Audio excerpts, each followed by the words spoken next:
install WordPress in your domain from cPanel. This is my default website. I will delete first this website and then I will install it. Then I will go to the cPanel here.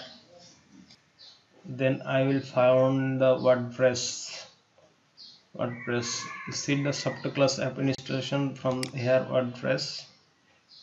Then I will delete my default website from here. Delete. Okay. Remove installation. Okay.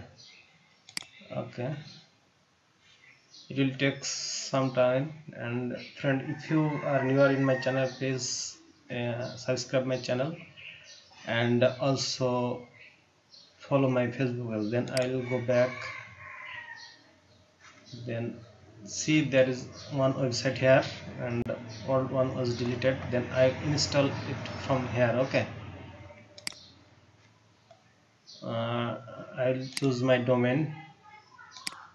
Then I will remove this WP and select the HTTPS. Okay. Then select your updated WordPress version. Then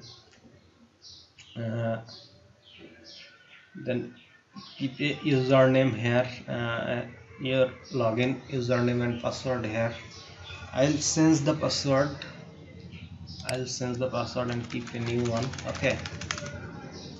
I skip this video and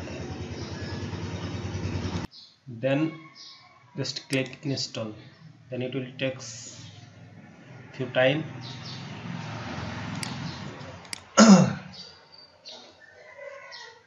Wait, it hasn't finished yet. Okay, then I'll go to my website. See, one is deleted and WordPress was installed. Then I need to change my theme. I will show you next video. Thank you.